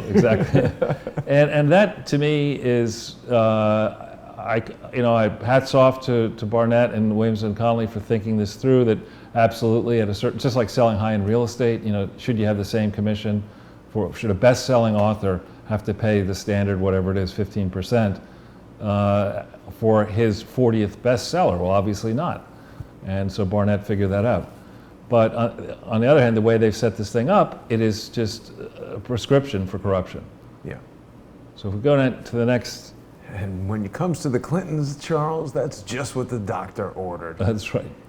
So I will fly through this quickly, but we have evidence in the link that I provided on the William J. Clinton Foundation, the three-parter, that a real investigation, in theory, 3 separate investigations began by the 15th of February 2001 of the Clinton Foundation. We're going to show you that it's more than just the Clinton Foundation in a second.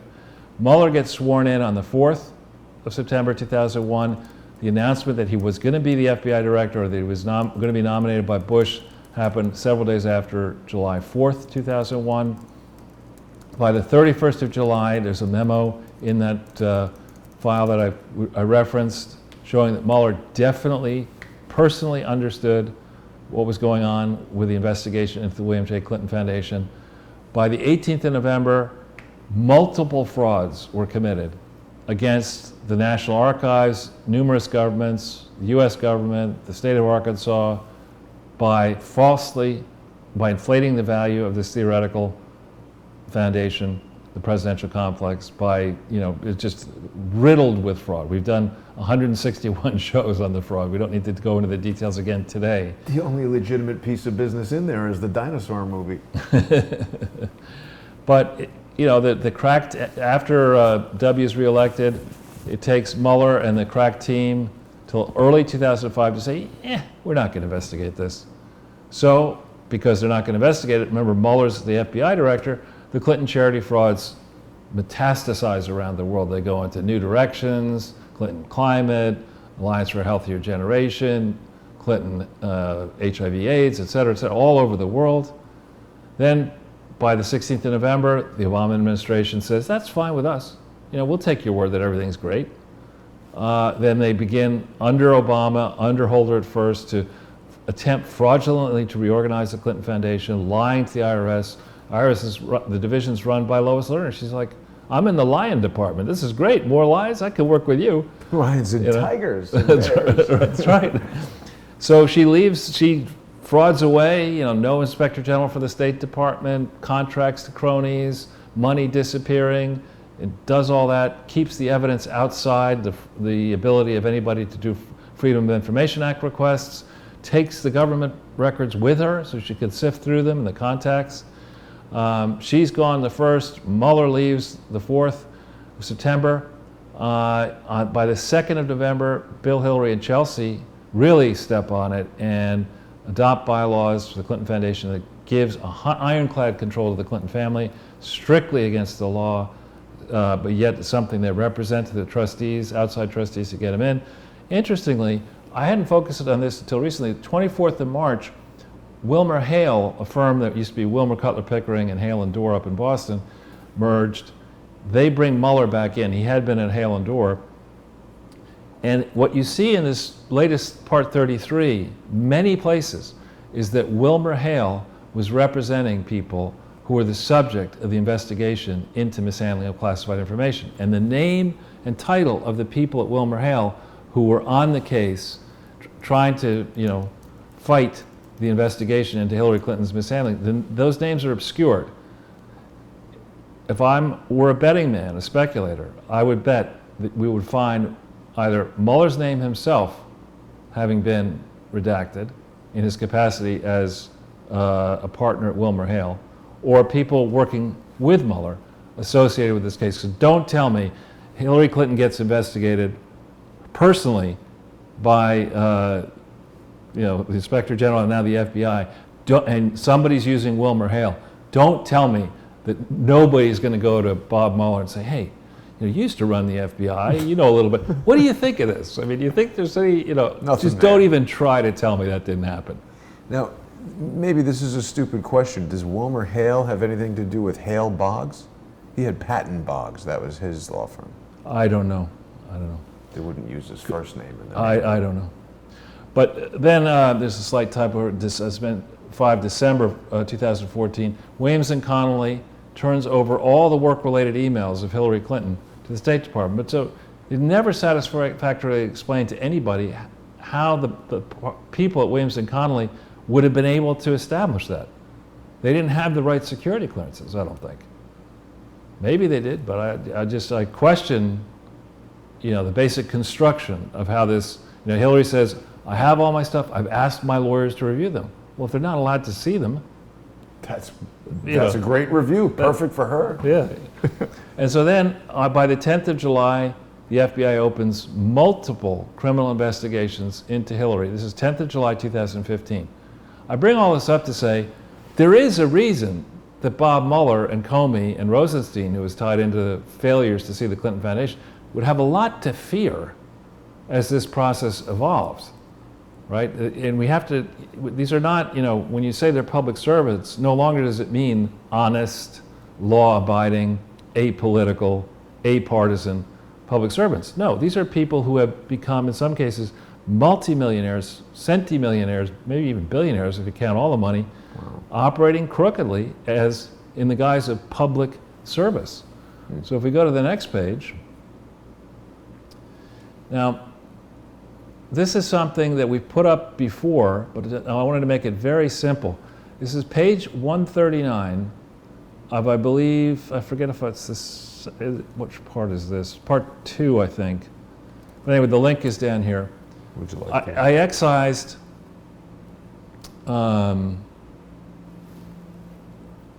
I excerpted from page 139. There were 3 separate cases pending on the date of this 21 March 2001 memo.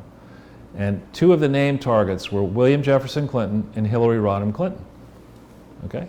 So this is by March 21st, 2001. She hasn't been a senator for an entire quarter yet. And she's already under investigation. Yeah. For what? What took so long? Yeah. For what? Here are the crimes that they were being investigated for: bribery, conspiracy to defraud the United States, false statements, obstruction, misuse of campaign funds, taking foreign money from foreign sources, and disguising campaign contributions. It's all of her favorites. I mean, and this stuff has been sitting out there, this document has been sitting out there in the public domain, and still, if you walk around the West Village today or the Upper West I Side, love her. you'll see Saabs or Volvos or cars, whatever, electric car, Teslas with Hillary Clinton as our president on there. Nobody has a Saab anymore. On the Upper West Side. As you walk down the street and have your cell phone ripped from your hands, Right. you'll see Hillary Clinton flags waving. Right. But so this absolutely, the file that's out there on this Clinton Foundation we need to go back over. I'm happy to look at stuff with people in the FBI, go back and figure out what's missing. But I think there has been a almost now 20-year effort to hide what truly was going on with this slush fund, slush fund. And it's time for an honest accounting, not using BKD. So if we go to next page. I didn't have the tiger ready, I'm sorry. That's all right. Let me get him here. So this is a thought experiment here. According to, and we don't need to pull up the link, according to a story in Vox, New York State began to target the Trump Foundation right around the tarmac meeting, June 2016. The first paragraph of the complaint that was lodged after the election, this is the language that was used against Trump, and I adjusted it. In brackets is where I changed the language to tailor it to the Clintons. Okay, where you see Bill, Hillary, and Chelsea Clinton it said Trump Foundation, or the Trump Foundation is operated. But this is the basic argument that they used against Trump, that they've operated numerous purported nonprofit corporations in persistent violation of state law. That's the Clinton Foundation. It's a pattern. The board members are involved.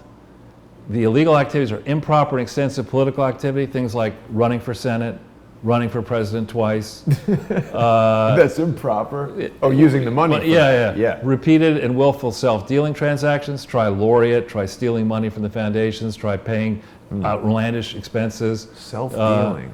Failure to follow basic fiduciary obligations or to implement even elementary corporate formalities required by law. Things like actually organizing the corporation, the William J. Clinton Foundation, formally changing its name and address, which they never did, having board meetings, having actual trustees, having audited financial statements, that kind of stuff, from like October 23rd, 1997 to the present. In New York State, they go after Trump for chump change, Well, right? William J. Clinton put the douche in fiduciary. And these are just some of the entities that are associated with the Clinton Foundation. There is no such thing, in my judgment, and I'm not a lawyer, Bill, Hillary, and Chelsea Clinton Foundation is not a thing. The only legally, in theory, organized entity is something called the William J. Clinton Presidential Foundation, which has never lawfully changed its name anywhere. Each of these foundations, I put it to the right, is in my mind guilty of the categories of crimes that are laid out there or suggested there. And yet, New York State's like, we'll go after Trump. I mean, his family's been in New York State forever, multiple generations. He's, provided countless jobs here in this state and city. Countless buildings bear his name. But, we're going to nail his ass to the wall and let these interlopers from Arkansas, who brought nothing but shame and disgrace to New York State, we'll let them get away literally with murder. They somehow think that they're from New York. They're like, oh, home state. It's like, get the hell out of here. It's not your home state. Yeah, and in addition to all this, I think what happens, you mentioned the Libya situation, what happens when $68 billion goes missing in a country, the fraudsters go right for that. Similarly, when the fraudsters see former and aspiring presidents behaving as badly as the Clintons have behaved, or as long as they've done this, they gravitate towards New York. They gravitate towards these operations, and New York gets swampier and swampier. Because I guess it's clear that they're not doing anything, right? Well, so somebody who's clean, has a clean private foundation that wants to give money to this mess, better have a lawyer tell them just how dangerous it is to characterize donations to the Clinton Foundation as being going to a public charity when they're in fact going to a fraud. It's very dangerous for the donor should Donald Trump decide to do the right thing here and bring charity laws into the 21st century, but more importantly, enforce the laws that are on the books. Bill Gates does not have a good reason for allowing his large foundation with over $30 billion in net assets remaining in it to make, by my count, to all the related Clinton foundations that I can come up with, more than 100 separate grants totaling $150 million, mischaracterizing them, each one of them, as a grant to a public charity when they're not. Bill Gates is not stupid, and his primary business is running a charity right now. Have you ever used Windows? I would question that last statement. All right, he's not poor. Let's put that way. That's true. So, all right, final dessert course. We have two new things to go through quickly. All right. Now, this is information drawn by the, in quotes, audits. We have three firms that have besmirched their reputations by allowing stationery to fly out their door, characterizing the ridiculous work product that they put out as a compliant legal audit. The first one is the firm we've been beating up on and will continue to beat up on until they fess up to their sins and pay the penalties they need to pay, is BKD out there in Arkansas. They put together the audit, which in the balance sheet claimed that at the end of 31st December 2012, the Little Rock complex in the Maine, that's the bulk of all their property, plant, and equipment, was worth $110 million. Okay, I don't think it was worth $110 million on December 31st, 2012, and I hope we're going to get to the bottom of what it really was worth. Then the next category of net assets was supposedly unrestricted net assets. That is to say, they can do whatever they want with them. And I don't think they have that charter. The temporarily restricted assets, they said, were $54 million, and the permanently restricted assets, they said, were $250,000. That's a so-called endowment, right? So as of year end, December 31st, 2012, all they had was $250,000 in an endowment. Now, what happened, Jason, on February 1st, 2013? February 1st, 2013.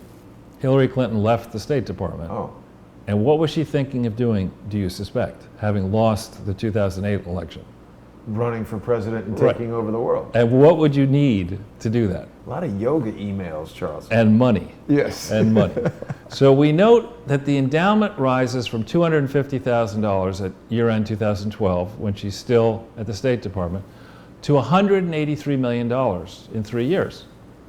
And the question then before the jury is, did the Clinton Foundation have the authority to raise an endowment to do anything they wanted to do with it? And we'll get to the answer to that in a second. So I've given you the different categories of net assets, and I sum them up. I submit to you that 101 million of the net assets were completely unauthorized. It's a crime to go out and raise money for something that you're not actually authorized to do as a charity. Yeah. Right? The total net assets are 211. Doing the math, 48% of your net assets are basically raised illegally by a rough calculation. Who's the accounting firm that blesses this? BKD. Okay? What day did they do this? 10th of September 2013. Was BKD independent, truly independent? And I would argue no. They've been sucked into this mess. Maybe they saw an opportunity to get into Arkansas from Missouri. They started providing services before there actually was a firm called BKD LLP. In 2012, they issued an opinion on March 1st, 2002. They issued an opinion using the name BKD LLP, dating a document March 1st, 2002. BKD LLP did not exist in Little Rock. It was not registered as an accounting firm in Little Rock, but they passed this piece of paper off around the world. They, of course, hide it from you, the public. It's not on the Clinton Foundation website. We've retrieved it. Well, they only hid it from us because they thought the truth would upset you, Charles. Exactly. So you look at this and you say, all right, this is not a good situation here. And this is the accounting firm that had done all the work rating the Clinton Foundation through December 31st, 2012. They switch over to Price Waterhouse, the people, remember, who couldn't get the Academy Awards right because they're too busy, looking at dresses and other things. Other things in dresses. Exactly. So by December 31st, 2015, 75% of the net assets in the foundation are, in my view, unauthorized. And PwC nonetheless decides to write an audit opinion saying everything's hunky-dory on the 15th of November 2016. Again, I don't think they're independent. I think they botched their work. And I put Laureate and CGI University down here because Price Waterhouse, a big firm, was also the auditor for Laureate, which had illegally entered into a joint venture with part of a Clinton Foundation that never existed, the Clinton Global Initiative University. And Bill Clinton and Hillary Clinton made $17.6 million personally from Laureate that's not disclosed in the Laureate audit, it's not disclosed in the Clinton Foundation audit, and that's a thing. That's a real bad thing. Just that amount, 17.6 million of payments, some of which, like 10 million or so, went to Bill while Hillary was Secretary of State. These are things that should have been disclosed, and that, Manafort's rotting in prison for less than this. And Bill's out there birthday partying it up, getting ready for his August birthday party, and summer, and mansion here, private plane there, accolade here, press release there. Same with Hillary. She's probably dusting off her spikes to get ready to get back into the game here when Biden falls flat on his face again. Spikes on her teeth? Exactly, right here. Charles, did you see that thing I did with the evening with Bill and Hillary Clinton, where Bill is recounting a story of Chelsea calling him from college saying she's not going to take this offer for some scholarship? And Chelsea apparently says, is that okay? Do you have the money to pay for college? He's like, well, I think I do. I can borrow it if I don't. It's like, we are looking at a practiced liar up there. That's true. So, and then the same story, the December 31st, 2016, we see, once again, Cohn-Resnick blesses the idea that there could be an endowment, a permanently restricted body of funds available to do whatever the hell the Clintons want to do with it. Well, let's go to the final page. All right, I'm sorry to bring up facts. Actually, I'm not at all. This is the instructions for the Form 1023 that was used by the Clinton Foundation. This is up on their website. When you describe your activity to get your federal tax exemption, you're supposed to list all of the activities, past, present, and planned, how much time you're going to spend on each activity, and a detailed description of the activity, including its purpose and how each activity furthers your exempt purpose. Okay? The Clinton Foundation answered, under penalties of perjury, the William J. Clinton Presidential Foundation will design, construct, and initially endow a presidential foundation. It didn't say get a general endowment together to help nut farmers in some godforsaken part of the world create a better nut with less pesticide. It said you're going to raise the money to initially endow a presidential foundation. Now, if you wanted to change your purposes, these smart lawyers, Bill's supposedly a smart lawyer without law licenses, Hillary, I don't know how smart she is, but a lot of people around the Clintons have legal degrees. They could have, if they had wanted to, amended the Articles of Corporation to change their purposes, or try to do it, try to get it through the IRS. Maybe they didn't want to take that risk when George W. Bush was president, so they said, we got Lois Lerner in there, but this could go badly wrong. Let's just assume that we're doing it hunky-dory and we'll wait for Barack Obama, and then we'll reorganize it when definitely nobody's going to give us a hard time. So they're pretty down with the Bushes, though, aren't they? I think so. That's another story. But then it's important to understand the Articles of Incorporation are controlling when you think about what its purposes are before it gets federal tax exemption.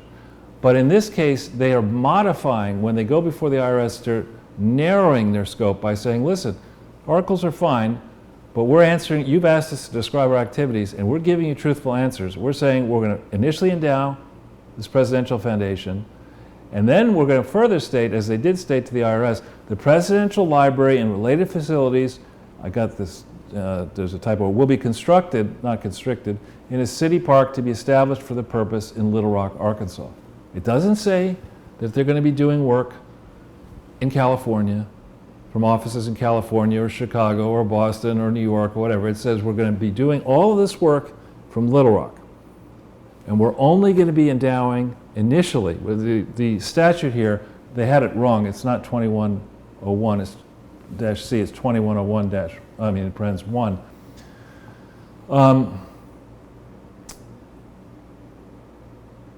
So they're going to put this thing up, and they're going to raise an endowment, and then they're going to turn the endowment over to the National Archives. End of discussion. They never had a right to raise this general purpose endowment. And how convenient is it to be sitting on a slush pile before you go into the primaries of $180 million that an opaque foundation controlled by the family can use, the sort of earnest money. So when anybody else tries to go against her in the primaries, you're like, I got $183 million sitting over here. That's a war chest. It's a war chest. You might not want to really waste too much time on this, Bernie. They had Bernie knocked out well before that. So when we think about all this, in the information age, electronic versions of documents and metadata and other data that a presidential team needs access to have enormous value. We think about Facebook, and the electronics, the DNA of people buried, let's say, to pick on a place I used to live in, the hinterlands of Millbrook, New York. They're a range of people, very rich to very poor people living in that area. That's nice to have. It may be interesting, but to have the records of your whole presidency, including classified information, in electronic form, to have like the cell phone number of the president of China, and the president of China's 14 mistresses, if he or she has mistresses or whatever they might have, and all that kind of stuff. You spirit that stuff outside the U.S. government, and then you get around the process of getting Barnett over here to get you a book deal, and Spotify deal, and a Netflix deal, and that deal, and you've got all this data that you can mine for whatever purposes, be it, to make yourself money, you got dirt on your opponents, you got dirt on your enemies, you've got, all this stuff in your possession, searchable, off the grid. Nobody will know that you took it. I think that there needs to be a new regime here to, first of all, ensure that presidential records are defined properly and appropriately and are husbanded and wived, shall we say, by nonpartisan people. 40 years from now, 100 years from now, people are going to want to study what was going on here. And by then, tempers, either will be a smoking ruin of a country, or we'll be behaving with a different set of concerns. And people are going to want to go back and look at this. And we can't say at this point, with any degree of certainty, that the people of the United States actually have all of the records. My strong suspicion is that the process of destroying records began probably before the internet, and certainly accelerated once we had the internet, and once we had these more adept technologies. So we don't know that the records that currently sit in Little Rock are all of the presidential records relating to the Bill Clinton presidency. Same for George W. Bush. As far as the Barack Obama presidency is concerned, they have said that out of the goodness of their hearts, what they're going to do is pay to copy all of the records, and only copies are going to go in the presidential archive. So where will the actual records Who knows? go? Well, I mean, I don't buy any part of that argument. Right. We don't need anybody. We don't need to pay a third party to make copies of records that we're still going to have to maintain. That's not a security breach anyway. That's right. But in addition, you're not saving the government any money. If we still have to, our government still has to have a building or structure housing all those records, the physical part, then why should this Obama Foundation get a tax deduction to begin with? They own a copy center. The cake goes to that business anyway. Make a couple copies. That's right. And, yeah. So there's more to come here.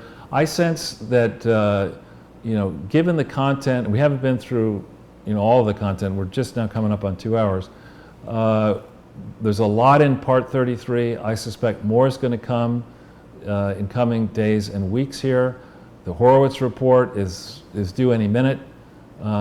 This prosecutor Durham is hard at work, supposedly, and Donald Trump is determined to get to the bottom, it would seem, of what really did happen under Obama, under W. Bush, steering us into those crazy wars, and under the Clintons, for sure.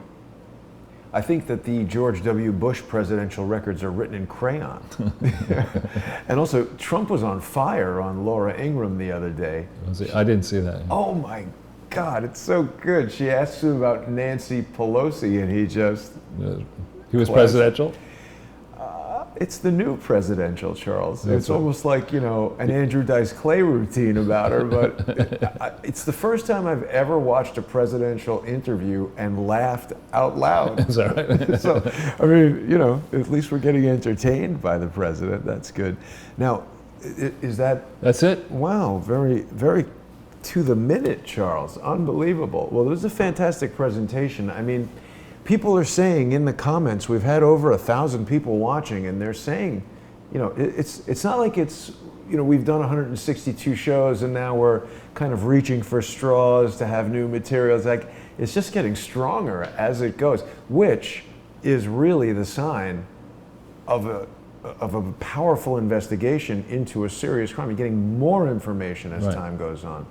So that bodes badly for the Clintons and well for justice. Well, to those who are out there, to those of you who are watching, regular watchers, if you can think of people whose minds are open to discussion, please circulate this latest broadcast to them and encourage them to watch it. If they're willing to talk to you about it, talk to you about it. If we can get this, the most effective way to get a message out like this is word of mouth. Yeah. So thank you to the many of you in the Crowdsource the Truth community who already do this. Thank you. Please circulate this on Twitter. Please, other ways, Facebook. I often, to get these things around, I just send personal emails to people and encourage them to look at a specific one close to their area of interest. To the people around the world who are watching this, I'm now getting more and more emails and good leads from different people who are amazed of the extent of this corruption, disturbed by this corruption. And I can tell you, without giving away which one may go first, countries that are in the running to be among the first to make an issue of this include, and I'm just doing it purposely at random, Sweden, Australia, New Zealand, France, England, Canada, certain countries in the Middle East, Africa, Wow. on the continent of Africa, are all beginning to look at this and say, now wait a minute, wait a minute, this is not what we Hold the thought was phone. going on. India is another good one. This is not what we thought this was all about. This is not what we thought. You How Americans. could they all be so stupid? Well, because it's tough to check. I mean, we're here in New York, where it's pretty easy to travel and pretty easy to find information quickly. How do you really know what's going on in rural Rwanda? You're sitting there in They have Oslo. the internet, don't they? No. I mean, or take a country, a big country like Democratic Republic of the Congo, is a gigantic country with very few roads. It's too busy chopping off hands. Well, if you've given, you're sitting there, you're Bill Gates and Melinda Gates, and you're talking happy horseshit about how you're going to help one of these countries, but you're never going to go deeply into the bowels of that country. And for you, $10 million is like a Big Mac. You say, oh, I could give this guy wants to do a project, a Big Mac project in Democratic Republic of the Congo, here's 10 million. You don't check it. You can't. It's impossible to check some of these projects because they're the rural hinterlands. To really see whether anything positive is happening, you might have to live there for 3 years. Chick Threads in Alaska says Haiti is still pissed. They should be. Well, that's actually true. We should be pissed. Every single Haitian person I have ever spoken to about this is pissed. Well, we should be pissed. I am pissed. Yeah. That's why we're doing this. Yeah, exactly. It's a good point. Thanks, Jason. But seriously, to think that if you read, it's really actually sadly funny to read his book, Giving, where it's rumored he made over $6 million, Bill did, for writing a book about his charity in 2007. But it talks about Haiti and what they were doing down in Haiti and how noble it was. One of those fashion designers was bragging about how instead of paying 2 cents and some spit for a little trinket, they're going to give the person $20 and then sell it for $1,000, that kind of stuff. The degree to which these people around the Clintons have destroyed goodwill that might have existed after the tragic earthquake in 2010 is just so galling when you know the details that on the one hand, maybe it's a good thing that Bill Clinton twisted Barack Obama's arm and got back 250,000 of Barack Obama's ill-gotten Nobel Peace Prize winnings by encouraging Obama to put money into that fraud. That may be, you could look at that and say that's a good thing, but that so many... That was just his initiation fee. Yeah, I mean, well, he's net ahead, right? You got the Nobel Prize. I don't have a Nobel Prize. You just pay me my tip, $250, into this slush fund, and I'll just use it on a down payment for Chelsea's apartment. I'm making that part up, but when you look at the diabolical descent into anarchy that has happened, following Bill Clinton's friendship with Aristide, and then his focus on Haiti over these many years, and here we are sitting in America, moralizing, preaching, and we have former presidents, feeding on the carcass of a country that has been consigned to hell by bad intentions of colonial powers from France to the United States, elsewhere. And we're moralizing? What kind of a message does that send if we let these people, these un-American hustlers, get away with this crap? Obama should have to give back his Nobel Peace Prize. You should get the Nobel War Prize. Yeah, he should get the, Rikers Island treatment. Exactly. Every one of these people. They should. Karen Allen. And that's not a laughing matter. But Paul Manafort is about to go into Rikers Island, which is not a great place to Could be killed there quite easily. Yeah. Somebody stole a Salvador Dali out of the cafeteria at Rikers Island. Who did that? Well, I don't think they know who, but they determined that. Let's put the FBI on that one. Well, that's a true story, actually. It's quite interesting. Salvador Dali visited there one time and painted a painting for the inmates to enjoy and put it in the dining room. And then years later, somebody was like, something looks different about that painting. And they figured out there was some massive heist that took it out and put a fake one there. Karen Allen, who I don't think is the ex-wife of Steven Spielberg, or that is the same name, is reminding us that Justin Trudeau is still giving money to the foundation and still possibly Castro's son. Well, yeah, I mean, I think Justin Trudeau is going to have a long, hot, uncomfortable summer because his poll numbers do not look good, and even if they did look good, I wouldn't believe them. What I'm hearing out of my good friends in Canada is that you don't yet have a yellow vest movement in Canada, but people are pissed at Trudeau, and we could well see, I think the election's in October, we could well see a more Trump-friendly administration up in Canada, and with that, there would then be an investigation into the Trudeau Foundation, I hope, which is even bigger than the Clinton Foundation, actually. Perhaps it's time for him to take another Halloween-style trip to India. Exactly. In one of the biggest diplomatic gaffes in probably Canadian history. He probably, would he arrive bringing a whole bunch of Canadian beef? To India, yes. That's a good idea. Even I know you're not supposed to do that.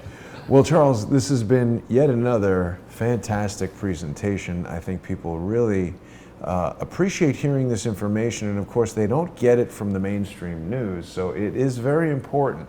I mean, we had more viewers viewing this episode than the entirety of sponsorship for Crowdsource the Truth. Wow. So, you know, in addition to sharing the videos around, perhaps through personal emails, it really is important that our viewers sponsor Crowdsource the Truth by going to subscribestar.com/crowdsourcethetruth, patreon.com/crowdsourcethetruth. You're going to get access to basically daily exclusive videos there. There's a huge library of exclusive videos there, and people can also become sponsors, make a one-time sponsorship payment with paypal.me/crowdsourcethetruth. And if you enjoy the shows and you want to see Crowdsource the Truth carry on and sustain through 2020, send an email to a friend or a family member or somebody who you think might like the show and could become a sponsor. If you're sponsored at $1, make it $2. $2, make it $5. I need your sponsorship to carry on. I want to thank all the generous Patreon sponsors. There's going to be some more Red Pill Expo content coming. I'm getting a little backed up because I normally am live streaming, but I'm in these spots with spotty internet. I have to record it and then process it, and it creates a lot of work. But there'll be more coming soon.